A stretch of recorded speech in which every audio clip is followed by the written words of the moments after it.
Hi, welcome to Beyond Suffering. Today we're going to talk about the root cause of suffering. We live in a world of thought, not reality. I want you to sit with that for a moment.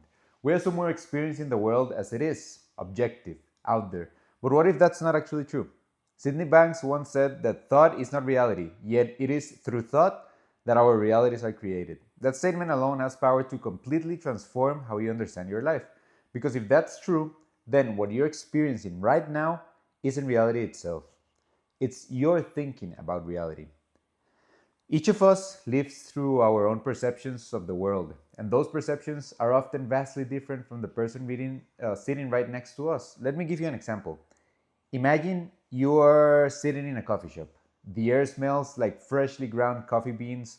There's soft chatter in the background, cups clinking against the saucers, some indie music playing gently on the speakers.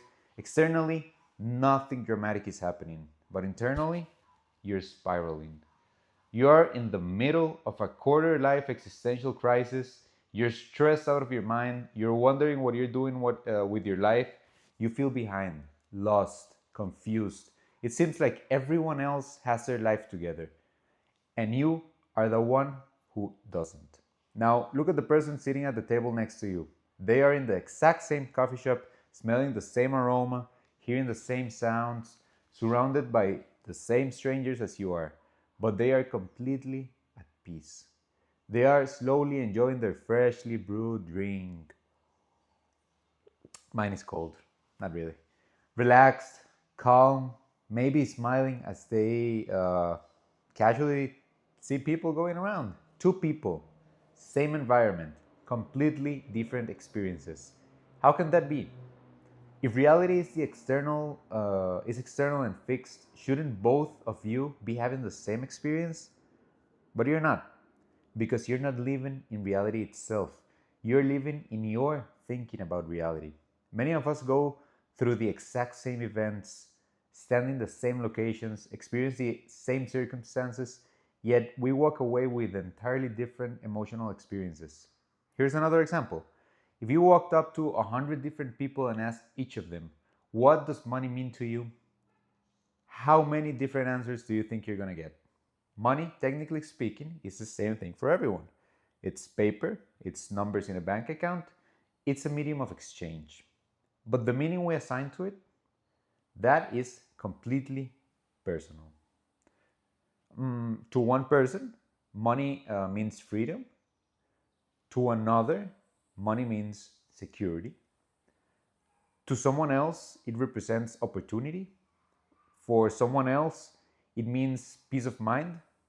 And for another person, uh, money symbolizes greed, corruption, the reason people commit crimes, the root of all evil.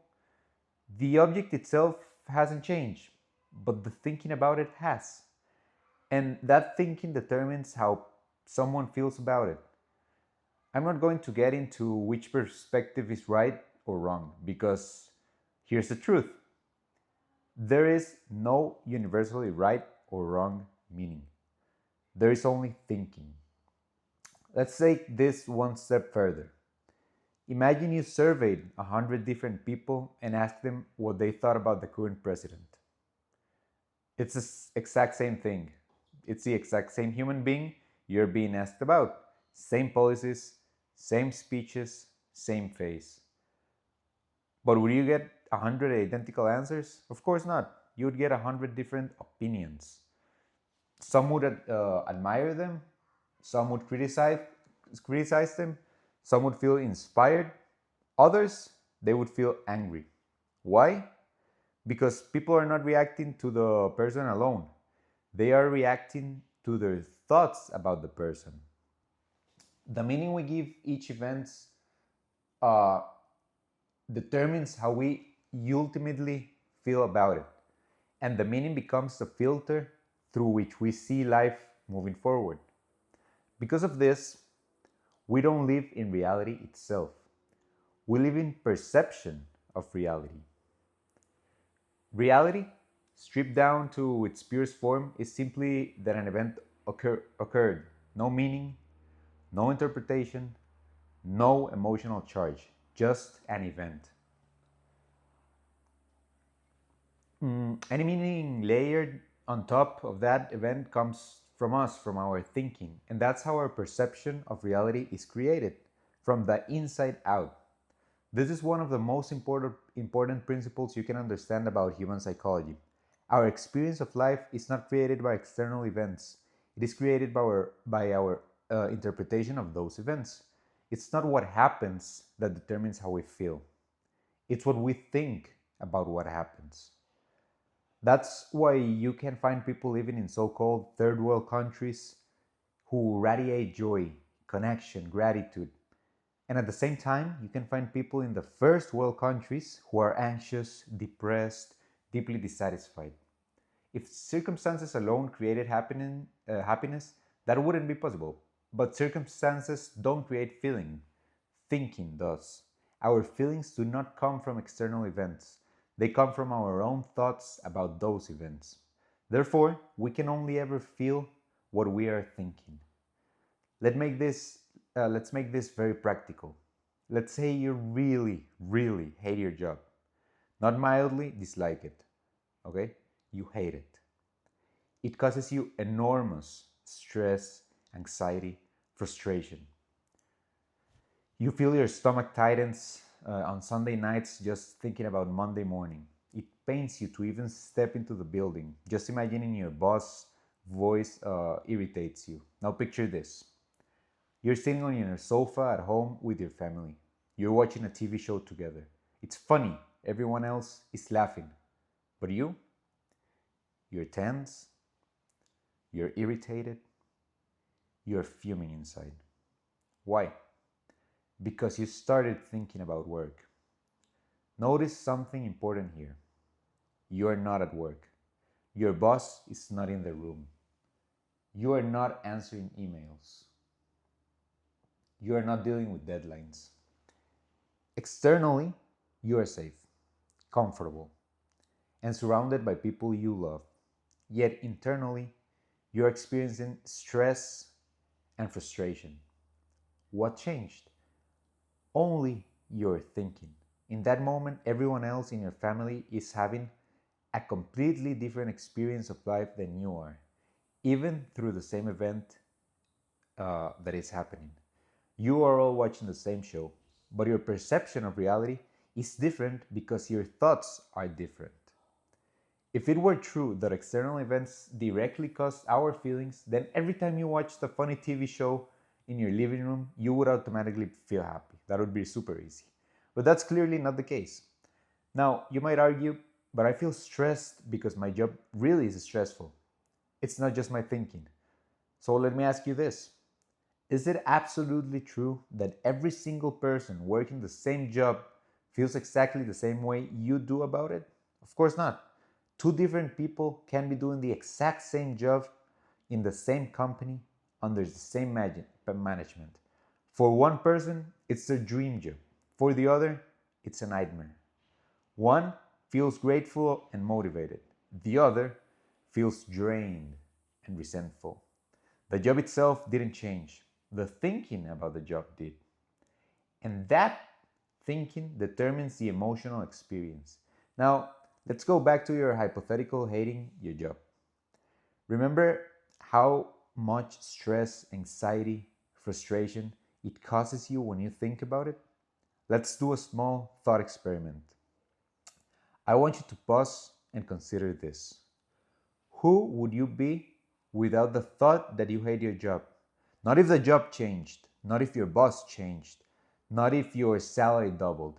Simply, who would you be without the thought that you hate your job? Take a moment. Without overanalyzing it, just let make just let whatever answer comes up come up. If you genuinely drop that thought, even for a moment, what happens? Most likely, you'd feel lighter, more neutral, maybe even peaceful. Without that constant mental narrative, there would be space. Without your usual thinking about it, your emotional experience would shift. This shows up as something profound. Our experience is shaped not by the event itself, but by the thought we hold about the event. This is how we live in a world of thought, not reality. And when you truly understand this, you uncover something powerful. The root cause of your psychological suffering is your own thinking. Now, before you misunderstand this idea, this does not mean your suffering isn't real. It does not mean your emotions are imaginary. When you feel anxious, the anxiety is real. When you feel hurt, that pain is real. Your perception of reality is very real for you. You will feel what you think, and those feelings are undeniable. However, our thinking often looks like an inevitable, unchangeable reality. It feels solid, it feels true, it feels like this is just how it is. But until we begin to see how our reality is being created through thought, we remain at the mercy of whatever thought passes through our mind. The moment we understand that we can only ever feel what we are thinking, we realize something liberating. It feels um, like if feelings come from thinking, then by changing our thinking, we change our feelings. And by changing our feelings, we change our experience of life. That means we are never permanently stuck. It means we are not trapped by circumstances in the way we assume. It means that at any moment we are only one thought away from experiencing something completely different. One thought away from relief. One thought away from clarity. One thought away from peace. And sometimes transformation doesn't even require replacing a negative thought with a positive one. Sometimes it comes from allowing thought itself to just settle. Because in the absence of constant mental noise, in the space between thoughts, there is a stillness, there is calm, there is clarity. In short, the moment we stop thinking is often the moment our happiness truly begins. I want you to take a moment to reflect on that. If you like this content, please subscribe to my channel. Please like the video, leave a comment, share it with your friends. I'm really looking forward to growing this channel to be able to share more with you guys. So let me know what you think, and I'll see you on the next video.